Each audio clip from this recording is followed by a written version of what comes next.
আল্লাহ নবী ঈসা আলাইহিস সালাম তাবলীগে যাচ্ছেন, দ্বীনের দাওয়া কাজে যাচ্ছেন। সঙ্গে একজন খাদেম নিলেন, তালেবুল ইলম, সফর সঙ্গী।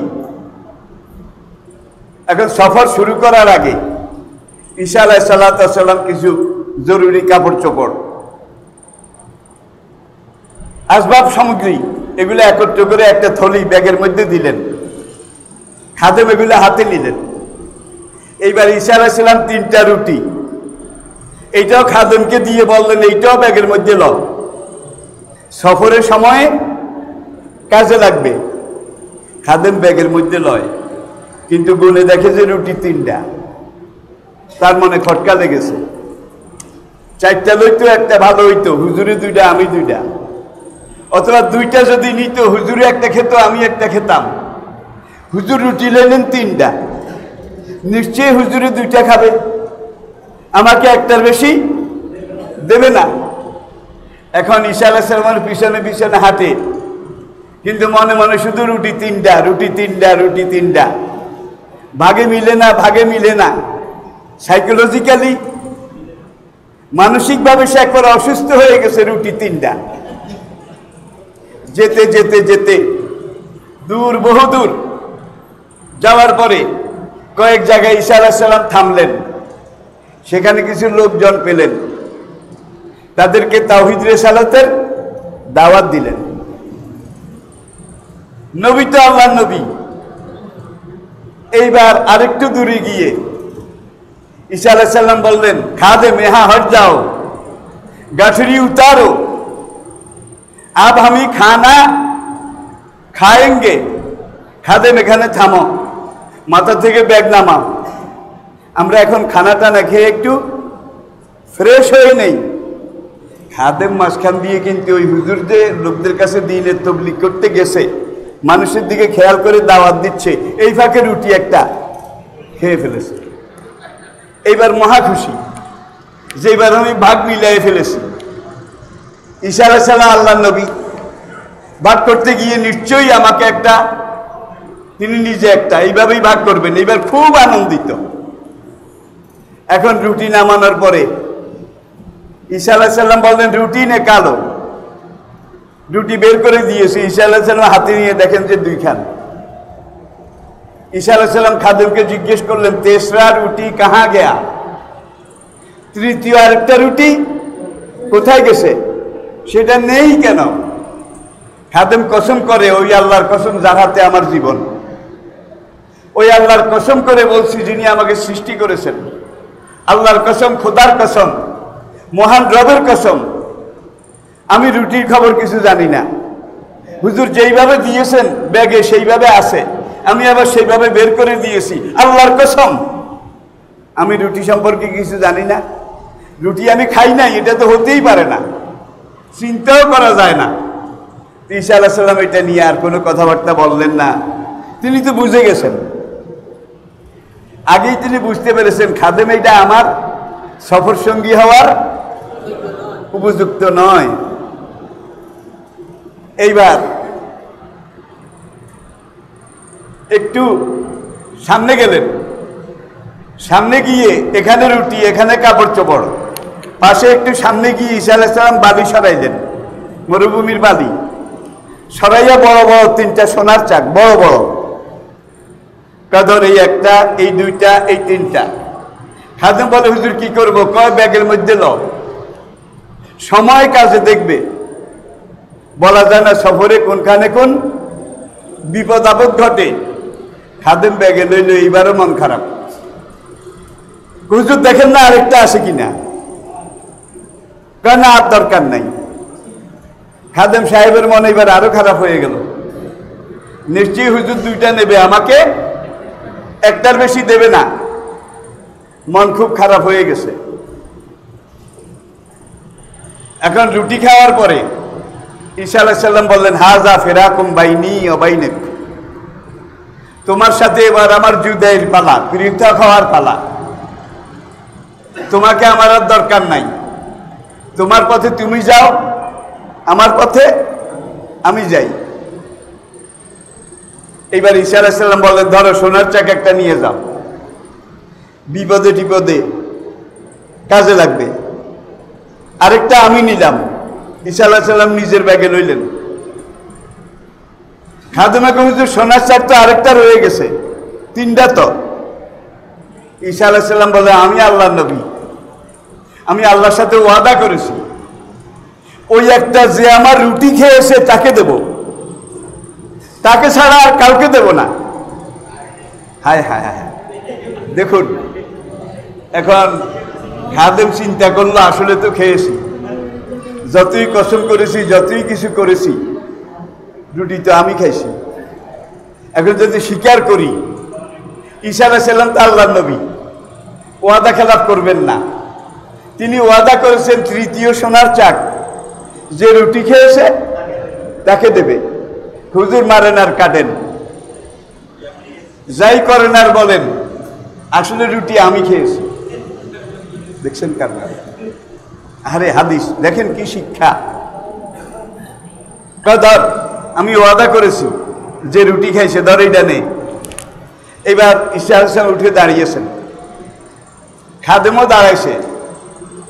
হাজা ফেরাকুম বাইনি ওয়া বাইনিক, এইবার তোর পথে তুই যা, আমার পথে আমি যাই। ধর আমার ব্যাগে যেটা আমার জন্য নিয়েছিলাম সেটাও তোরে দিলাম। তোর এবার তিনোটা, কয়টা? স্বর্ণের চাক তিনটা, এটা নিয়ে যা। তবে সাবধানে যাস, সাবধানে চলিস। কোনো সময় অসাবধান হবি না, সত্য কথা বলবি, কোনো সময় আমানতে খেয়ানত করবি না। এই কয়েকটা উপদেশ দিয়ে খাদেমরে ছেড়ে দিলেন। ঈসা আলাইহিস সালাম তার পথে আর খাদেম তার পথে, যে যার পথে যাচ্ছিল। এখন সেখানে পাহাড়ি রাস্তা, দুই পাহাড়ের মাঝখান দিয়ে গিরিপথ, সেখান দিয়ে খাদেম সাহেব হেঁটে হেঁটে যায়। পাহাড়ের আড়ালে তিনটা ডাকাত, ওরা ডাকাতি করে মানুষের টাকা পয়সা সোনা দানা লুট করে এখানে ভাগযোগ করে আর কি। এখন দেখেছে এখান দিয়ে একজন লোক পোটলা মাথায় করে যায়। কে দেখেছে? কারা? ডাকাইতেরা। আপনারা বুঝতেছেন। এইবার ডাকাত সর্দার এসে বলে, মিয়া यहाँ ठहर जाओ, गाठरी उतारो, तुम्हारे गाठरी में क्या चूज है देखना पड़ेगा। এই বেটা থাম, মাথার পুটলি নামা, তোর পুটলিতে কি আছে এটা দেখতে হবে। পুটলি খুলে দেখে সারা জীবন রাজা ডাকাতি করে যা পায় নাই, আজীবন করলেও পাওয়া যাবে না। এই বেটার পুটলির মধ্যে তার চাইতে 1000 গুণ বেশি 7,000 ধন এখানে রয়েছে। একটা কূপ দিয়ে খাদেমের কল্লাটা ফেলে দিল। ফেলে দিয়ে ওরা ডাকাত সোনার চাক তিনটা এটা নিয়ে তাদের ওই লুণ্ঠিত দস্যুবৃত্তিকৃত ডাকাতির জিনিসপত্রের সাথে মিশিয়ে এখন এটাকে ভাগ করবে। ভাগ করতে গিয়ে এখন সর্দার সে বলে, আমি একটা, তোরা দুইজনে দুইটা, এটা নিলে তো হয় না, আমি তো সর্দার, সর্দার হিসেবে আমার কিছু বেশি অধিকার আছে, সুতরাং দুইটা আমি নেব, আরেকটা ভাগ করে তোদের দুইজনকে আধা আধা করে দেব, আধা আধা। এখন সর্দারের কথা, দুইজন সহকর্মী তারা নাও বলতে পারছে না, হাও বলতে পারছে না, কিন্তু এই দুইজন ডাকাতের মন কিন্তু এখন ওই খাদেমের চাইতেও আরো খারাপ। এটা সাইকোলজি, অস্বীকার করা যাবে না, আরো খারাপ, বেশি খারাপ। এইবার তারা চিন্তা করলো কি করা যায়। সর্দার বললো, এক কাজ কর, ধর এই টাকা নিয়ে যা, ওই যে একটা বাজার দোকান আছে সেখান থেকে ভালো কিছু হালুয়া রুটি নাস্তা কিনে নিয়ে আয়, আমরা আগে এখানে বসে আসুদা হয়ে 3 বন্ধু মিলে খানা খাবো, তারপরে ডাকাতির এই লুণ্ঠিত মাল এটা ভাগযোগ করে আমরা নেব, যা নিয়ে আয়। এখন এক ডাকাত বাজারের দিকে যায়, হালুয়া রুটি কেনার জন্যে। যেতে যেতে চিন্তা করে যে কাজটা এখন আমার হাতে চলে এসেছে, হালুয়ার সাথে রুটির সাথে কিছু দারমুস, ওয়ান কাইন্ড অফ পয়জন, সেই যুগের সবচেয়ে মারাত্মক বিষ। এখন সে ওই হালুয়ার সাথে দারমুস এটা মিশাই দিয়েছে এবং মনে মনে সিদ্ধান্ত নিল, আমি নিয়ে বলবো তোমরা খাও। আমি বাজারে আসতে যেতে একেবারে ঘেমে গেছি, শরীরটা ভিজে গেছে, আমি একটু গোসল করে আসি, তোমরা দুইজনে আগে খাও। দেখেন, তখন ওরা দুইজনে খাবে। খাওয়ার পরে বিষ মিশ্রিত পয়জনাস ফুড, বিষাক্ত খাদ্য খেয়ে ওই দুইজন মরে যাবে। মরে গেলে সোনার চাক 3টা, আমি একলা নিয়ে যাব। সে দারমুস বিষ মিশিয়ে খানা নিয়ে আসলো। এখানে 2 ডাকাত আবার পরামর্শ করলো, একটা কাজ করবি, ও যখন বাজারে হালুয়া রুটি নিয়ে আসবে, তুই বলবি হালুয়া এগুলা গান্দা, আমি বলবো রুটি এগুলা পচা। তুই বলবি গান্দা, আমি বলবো পচা।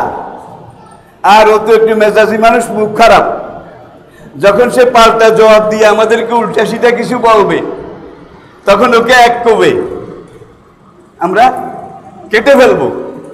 তারপরে এই সোনার চাক এগুলাকে আমরা ইনসাফ মতো ভাগ করব। সারাদিন ডাকাতি করে যা পেয়েছি, সেই ডাকাতির একদিনের সম্পদ একজনে নেবে, আরেকটা সোনার পিণ্ড একজনে নেবে, আর আরেকজনের 2টা নেবে। ওকে তো আমরা মেরেই ফেলবো। যেই কথা সেই কাজ, সে বাজারে এনে নামিয়ে দিয়ে বলে যে ভাই তোমরা দুইজনে খাও, আমি একেবারে ঘেমে গেছি, একটু কুয়ার কাছে গিয়ে ভালো করে গোসল হয়ে একটু ফ্রেশ হয়ে আসি। আমি জানি আমিও ক্ষুধার্ত, তোমরাও ক্ষুধার্ত, আমি কিচ্ছু মনে করব না, ভাই তোমরা দুইজনে খাও। এখন যেই কথা সেই কাজ, বাজার নিয়ে আসার পরে যে বিষ মিশিয়েছিল তার সাথে ঝগড়া লেগে তারে কি একবে শেষ। এইবার যেই 2জন আছে, এই 2জনে ওই হালুয়া রুটি খাইল। খাওয়ার পরে এই 2জন, তাইলে 2জনের কল্লা কাটা। কোন 2জন? খাদেম হুজুর, বাজার করা ডাকাত। 2জনের কল্লা 2 জায়গায় পড়ে আছে, আর 2জন পাশাপাশি পড়ে মরে আছে। ওই সোনার পিণ্ড মাঝখানে রাখা, নেওয়ার মতো কেউ নাই। কিছুক্ষণ পরে ঈসা আলাইহিস সালাম সেখান দিয়ে আসলেন, যে খাদেম তো এখান দিয়ে গেছে, লোকটা বড় লুবি, দারুণ লুবি,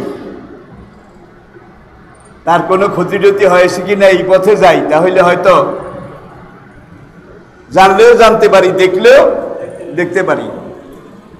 ঈসা আলাইহিস সালাম সেই পথ দিয়ে আবার রওনা করলেন, খাদেম যেই রাস্তা দিয়ে গেছে। অনেক দূর গিয়ে দেখে যে রাস্তার পাশে এক জায়গায় খাদেম সাহেব, এক জায়গায় কল্লা আরেক জায়গায় পড়ে আছে। কিরে, খাদেম এখানে, তার কল্লা ধর থেকে আলাদা। আশপাশ তাকিয়ে দেখে ওখানে আরো 3জন পড়ে আছে, সেখানেও একজনের কল্লা নাই। 2জনের কল্লা আছে, কিন্তু এমন বিষ তাকে খাওয়ানো হয়েছে, তার পুরা শরীরটা আলকাতরার মতো 2জনের কালো হয়ে গেছে। ঈসা আলাইহিস সালাম বুঝতে পারলেন যে ঘটনা এইভাবে হয়েছে হয়তোবা।